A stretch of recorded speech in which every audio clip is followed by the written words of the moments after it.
Good morning. Hope all of you are doing well.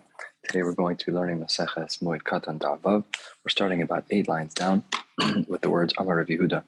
We're in the midst of a sugya discussing about being mitzayin, about marking graves on Chol HaMoed. And as the Balei Tosfos mentioned on Daf Beis, there is no tircha in this issue. It's pretty simple. You basically take some lime and you kind of pour it on something. It has a whitish color. And some of the Rishonim write here that the reason why the marks on the grave should be white is because it's the same color as bone, which is they're going to be our reminder as to what is actually going on here, that there's a mace buried there in order to prevent Kohanim from becoming tameh unnecessarily, and probably more directly to prevent trumos, which are tahor, from becoming tameh, in which case they need to be nisraf. So let's get started with some of the identification halachos of how we know what we're looking at when we see that white line. Says the Gemara of Vav Amud Aleph, 8 lines down. Amar Rabbi Yehuda said, Matza eben mitzuyanes, if you find a stone that has this white paint on it, so then tachteha tameh. Then underneath that white stone, you can assume that there's a mace there, and it would be tameh. Shtayim, if you have 2 stones near one another, so im yesh sid beinehem, if there is the white paint between the 2 of them, then beinehem tameh. Then we would fairly assume, like we started with our rule, that anything that is painted white, then everything underneath, we assume that there's tuma there.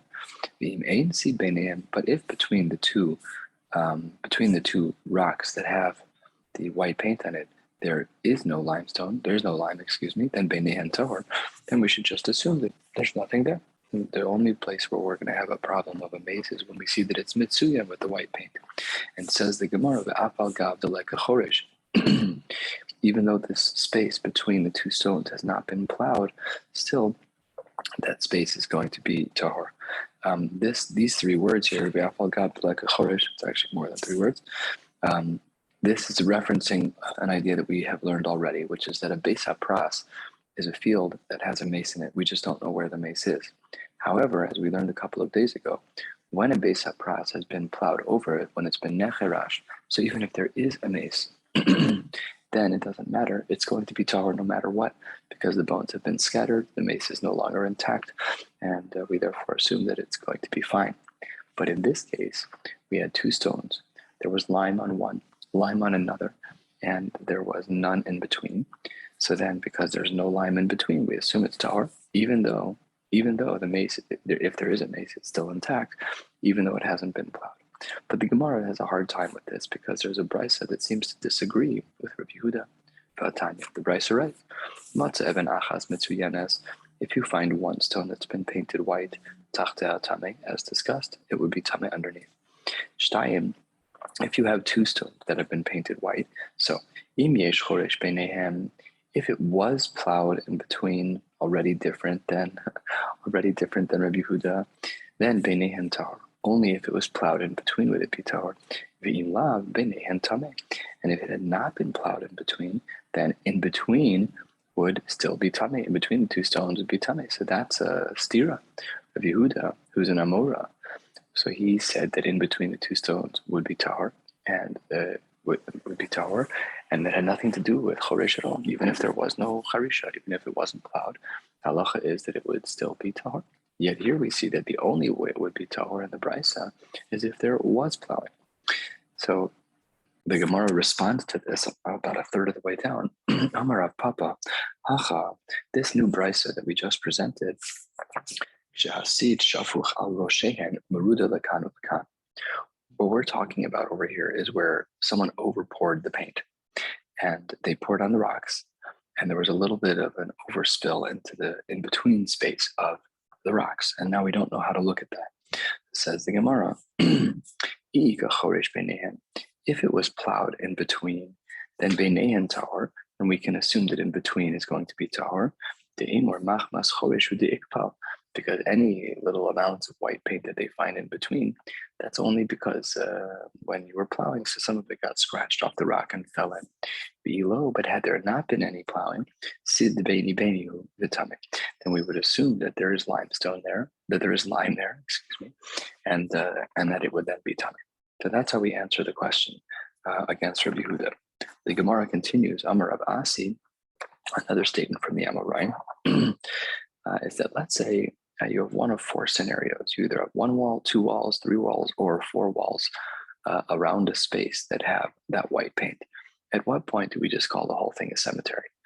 So it says the Gemara as follows: Matzah meitzar echad mitzuyan. If you have, let's just say, the eastern wall that has the white paint on it, then who tell me that wall, everything near that wall is going to be problematic. But the rest of the field is totally fine. Shnayim, if two walls around an area are painted white, then heim tmein tahora, still not a cemetery. Just so we have to be careful by those two walls, but nowhere else. Shlosha, if you have three walls that are painted around an area, so then heim tmein tahora still hasn't become a cemetery yet. Only until the fourth wall. Arba'a, once you have four walls that have been painted, now you have a cemetery. Hein tahora, then it flips. The walls are no longer problematic at all because we assume that those walls have been painted to indicate what's inside the walls, not what's directly near the walls. And everything in the field is going to be tamei because it's a cemetery at this point.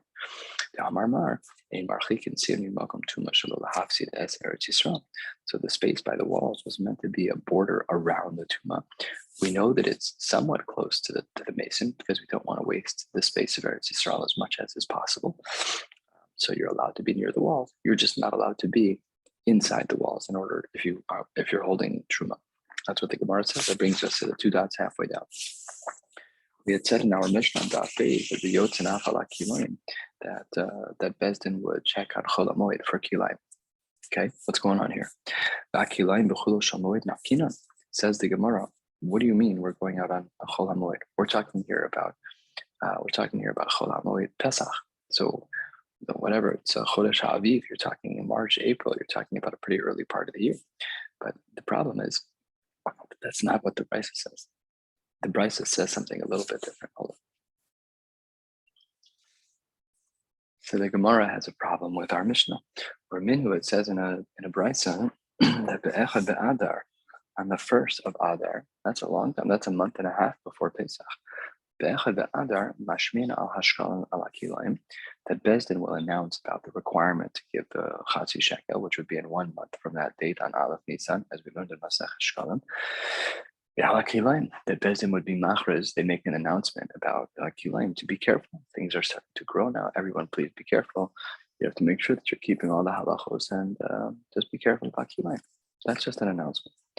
On the 15th of Adar, here's what happens. Number one, people would read the Megillah in certain cities. Number two, people would go out and they would remove thorns from the road. Number three, they would fix the roads. Number four, they'd measure the mikvos. It was their annual check to ensure that every mikvah had 40 sa. They would do all of the needs of the people at that time of year. They would also mark graves at that time, put a fresh coat of paint. And lastly, so hold on one second. Our Mishnah said that you're going to be yotzin ala kilayim, that you're going to send out the kilayim police, as it were, to go check and make sure everybody's fields were kosher, that you were going to do that on Chol HaMoed. Yet the Chol HaMoed is, what is that? That's the 16th of Nisan, the 17th of Nisan, the 18th of Nisan, and the 19th of Nisan. But it's not this. This is the 15th of Adar. So which one is it? Is our Mishnah right? And really, we would be yotzin ala kilayim during Chol HaMoed, or is this Brisa right? And really, the date should be the 15th of Adar, a month earlier. Says the Gemara, there's two answers here. Answer number one belongs to one Amora and one to the other. Rabbi Lazar and Rabbi Yossi Bar Chanina, they each had an answer. Chad Amar kan be'bachir, kan be'afil. It depends on if it's an early blooming type of vegetation or a late blooming type of vegetation. If it's bachir, if it's an early blooming type of vegetation, then we would go check on the kilayim in the earlier time frame of Adar, like Brisa. And if it's afil, if it's going to be a late blooming type of vegetation, so then we would check on that, as our Mishnah indicates, during Chol HaMoed. The Chadamar, another answer given is kan bizroim, kan pirakos. One's talking about the growth of grains, and the other is talking about vegetation. So Rashi here says, it's two lines into the wider lines. Rashi says, Dibra hamaschel bizroim, What are we talking about? Al tavua, on grain, yotzin betesvav adar shekod rakos. The grains grow faster than the vegetables. Oh no. So then you would go check on that earlier, and then the rakos you check on during Chol HaMoed Pesach. Amar Rav Asi, Amar Rav Yochanan, Lo Shanu. Everything that we had learned is that nobody ever goes out before Adar. The earliest they go out is the 15th of Adar, and seemingly on the later side they go out during Chol HaMoed Pesach. So it says the Gemara, Lo Shanu, and we only learned that the first time a person would go out and check on kilayim, we only learned that would be in the month of Adar under certain circumstances. When is that? That's when the growth of the vegetation isn't noticeable. About nitzan nikar, but if growth is noticeable even prior to Adar, a very fast-growing type of vegetation, then yotzin alim, then we have to go out and warn people, because otherwise you could violate kilayim. So you have to kind of be a little bit of a botanist to know what grows quickly, what doesn't grow quickly. Then the Gemara asks, like, okay, I understand the timing, that there are late blooming things, and therefore we should check on them a little bit later. But why dafka chol hamoed? Go after Pesach. Go before Pesach. Why do you have to go on chol hamoed? Says the Gemara, 5, 6, 7 lines from the bottom of the page. Amar Rav Yaakov, Amar Rav Yochanan, mishum schar pe'ula demuz legabon. Because those days of chol hamoed, workers are inexpensive. So we wanted to save the lishka, we wanted to save the Beis HaMikdash some money, and people would be hired at a cheaper price. Amar Rav Zvid, v'itema Rav Mesharshia. So some of the Amoraim say Shmanina. What we can see from here is ki yahavina lehu schar, that when the people who were sent out to check on the kilayim were paid, mitrumas halishka yahavina, they were paid from the lishka. As people who were going to just go out in general and check. You're the kilayim checkers. Go do your thing. It's like having someone who checks an Eru. It's not paid for by the individual. It's paid for by the lishka. It's paid for with community funds. Why? How do we know this? If I thought that I had kilayim and I'm the balabais, I own the property. So then my nafkalan minayhu, I need you to check to make sure I don't have kilayim. I don't care that it's going to be the least expensive worker on the planet. I have a mitzvah, a din d'oraisa, and it's a d'oraisa to grow kilayim. I have to make sure I know what I'm doing. So if I'm not a bucky in kilayim, I'm going to hire someone at any cost. I would hire them on a random Tuesday. It doesn't mean that it's going to be money it doesn't mean that the price point is going to be ma'ake for me. And some of the Meforshim say here that we'd even pay double. We pay a lot of money. We're not allowed to do any shiur d'oraisa. Even kolahon beso, all of our money has to go even to avoid violating even one shiur d'oraisa. Such a remarkable thing to think about. Write a check, everything. There's no isur kilayim. So if it was coming from the individuals, I would just pay for it. I would make sure that I don't have kilayim. Kol kama de ba'uli teimhu, whatever the guy asks for is what I'm going to give him. I have to make sure I don't have kilayim. Then the Gemara says at the bottom, the ad kama, shifting gears a little bit in regards to the dialogue, because we've been talking about who's doing the checking and who's paying for it. But it says the Gemara, the ad kama, what is our point of concern? Take a look at Rashi on the bottom line. The ad kama havi kilayim dechayiv levado. At what point might we be triggering the Isra Kilayim to the point that I have to make a change in my field? So Ad Kama, says the Gemara, Kol Sa Sheyeshba, turning to the top above the base, Rova Zera Mimin Acher. You have a Rova Zera, seemingly a quarter of grain from a different grain, Yemait, it has to be minimized. What is this talking about? So take a look at the top Rashi. The top Rashi on the page says, Rova hakav, it's a quarter of a kav, echad of one kav, a quarter of one kav, michaf daled bisa, from a size of 24 cents. So we're talking about a very small percentage, but still it's a problem. And what is the halacha? So it says on the top line of the Gemara, Yema'et. Asks the Gemara, not everybody says that it should be Yema'et. V'hatanya, yiskinu sh'ayu mafkir and kol asadikula. That if the checkers for kilayim would find that there was taka kilayim, they'd be mafkir the whole field. That done, your field is done for. So it says to Gemara, that doesn't make sense. Which one is it? Is it Yemait, that you just minimize the amount of the smaller vegetation, the rova hakav, and you make it to an eighth of a kav, whatever it is? Or are you mafkir the field? Which one is the solution to our problem? Says the Gemara, second line, lo kashya kan kodem takana kana achar takana. We said Yemait, that you should minimize it. That was all before the takana. However, once the takana, which we're about to learn about, once the takana was put into place, so then everyone was just mafkir. What happened? Titania, third line. Birishona, before the takana, when a person was found to have had kilayim, hayu okrin, they would uproot the kilayim, umashlichin lifnei behemtan, and they'd uproot it and they'd put it before the animals of the owner. If that's my field, you just did me a double favor. And you just weeded my field for me. You got rid of a little bit of kilayim for me. Thank you very much. You helped me keep a mitzvah. And the second is that you just fed my animals for me. I can sleep in a little. So then that's not good, because that means that people are going to be lax about kilayim. And therefore, 7 lines down, they made a takana. That yes, they'll uproot the fields, but instead of feeding their animals, they throw it on the drachim. They throw it to waste, not to the animals. Still, okay, you didn't feed my animals, but you still did weed my field for me. Thank you very much. That's very nice. So says the Gemara, therefore the takana was they then had to be mafkir the whole entire field. So that was the distinction in sources that we saw. The initial shita said yemait, and then it said not to be yemait, but you have to be mafkir. So that's the difference. So the takana was in between those two times. New Mishnah, 10 lines down. Rabbi Elazar ben Yaakov Omer, that even though we have a restriction of tir chadar and chol hamoed, one is allowed to drag water from one tree to another. Provided that they don't irrigate the entire field. If you have grains that were not given water before Chol HaMoed, so lo yashkem b'moed, then you shouldn't be taking care of them on Chol HaMoed. The Chachamim allow both in regards to the first case of the Mishnah, and as well in a case where it wasn't saturated or irrigated before Chol HaMoed, we're still allowed to water that field, no problem. The Gemara opens about a third of the way down. Amar Rav Yehuda, or maybe Amar Rav Huna. Says this Amora. If this was a field that normally was very moist, and it happens to have just dried out right now, so even if you didn't give it water beforehand, like the Mishnah seemed to say, mutar, no problem at all. You're still allowed to give it irrigation on Chol HaMoed. And Tanya Nami Hachi, the Brisa says something similar, though with a lot of other halachos as well. What does this Brisa say?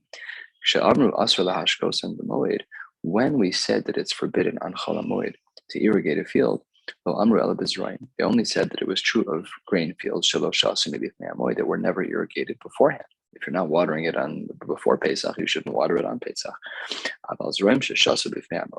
But if you have ones that have been saturated before, then yes, you can irrigate that field on Pesach, on Chol HaMoed. This is the raya to the shita of Rabbi Yehuda. Rabbi Yehuda said that if the field was generally speaking, a moist field, and then right now it ended up being that it dried out to the point of danger. We're afraid that it's going to get ruined. So then mutar, no problem.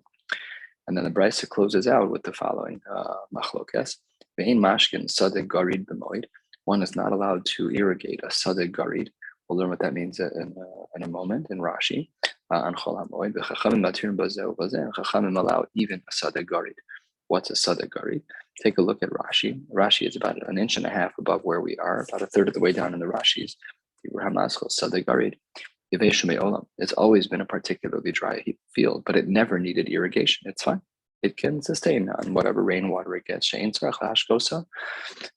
that field, there's no hefset. Remember the klal of our Mishnah that we started with on Daf Beis is that on Chol HaMoed, one of the things that allows for malacha to be done on Chol HaMoed is that there's a hefset. So this here, the Chachamim were makel to say that even by a sadeh garid, a field that is typically very dry, but manages, it's cacti, you're good to go, doesn't need the water. Still, you're allowed to irrigate that on Chol HaMoed. Amar Ravina, Shmamina. What do we learn from here? That high tarbitza shari the tarbutze b'chula demoada. If you have a field of grains, and it's a field of grains that really will be fine without water, you're allowed to sprinkle water on it, to be marbitz water on it on Chol HaMoed. Now, sadeh garid, we had said that there was a machlokas between the Tanakama and the Chachamim about a sadeh garid, where the Tanakama was strict and did not allow for watering a sadeh garid. However, we saw the Chachamim were lenient. Sadeh garid, my time though. I mean, really, why would we be allowed to do that? Why can we water a field where there's no hefset on Chol Hamoed? Doesn't make any sense. So says the Gemara, yes, you're watering the field, it's true, but all that's really happening is the afla mashve lecharfa. The delayed growth is just going to come more quickly. So in general, that's true by the tarbitza, by that field of grains. So hachanami here too by the sadagar afla mashve lecharfa. You're watering it, but like it's not so much about hefset. All that's really happening is that you're hastening the growth process of this particular field. Says the Gemara a little bit more than halfway down. Tanu Rabbanan marbitz and sadalavan b'shviz. One is allowed to be marbitz, a grain field on shviz. We've had the language of harbatza a number of times in Shas, and it means to sprinkle water to keep things fresh. We had the language in regards to people's homes where they'd be marbitz the floors of their homes because their homes were made of dirt and sand on the bottom, and this basically prevented the dirt from kicking up in the house. Anyways, you're allowed to do that to a field on Shvis ala lo b'moed, but you're not allowed to do that on Chol Hamoed. Why not? Says the Gemara about Tanya marbitzin bein b'moed bein b'shvis. Abraham says you are allowed to do this, no problem at all. The answer is the Gemara. Amar Rav Huna lo kashya ha-Rebbe Elazar ben Yaakov ha-Rabbanan. This is the same machlokas as in the Brisa, as in our Mishnah. Rebbe Elazar ben Yaakov was the one who said that you're not allowed to water a sadeh garid, and the Chachamim said you are. And even though there's really not much of a tzorech, the Chachamim allowed it because they said that afla mashve lecharfa, that the delayed growth is going to be hastened. Great, let's get it done.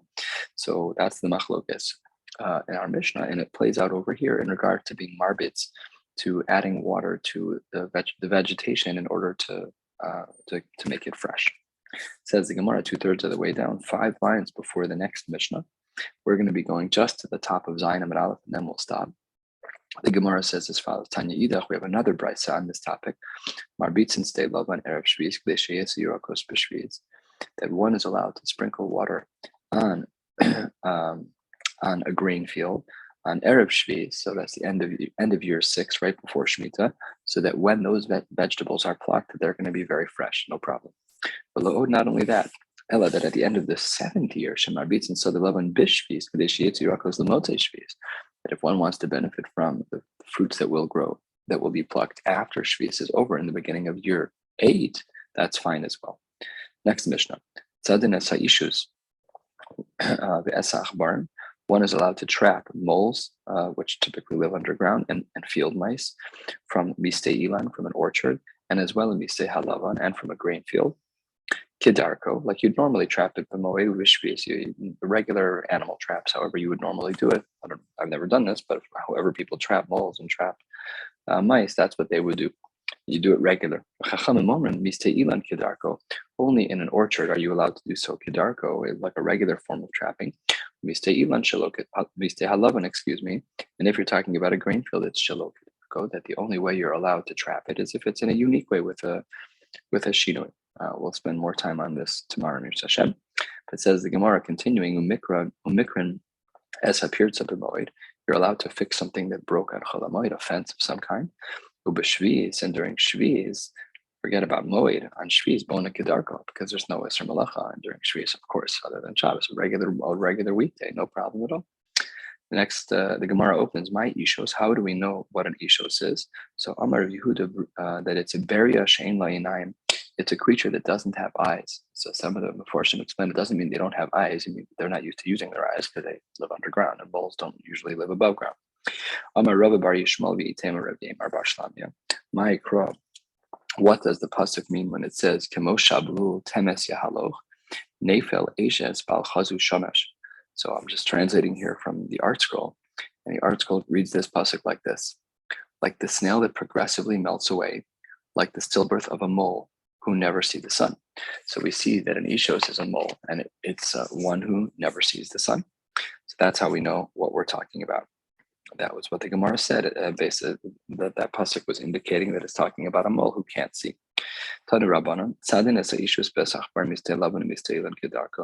Yes, that's just like we saw that one is, at least according to the Tanakhama,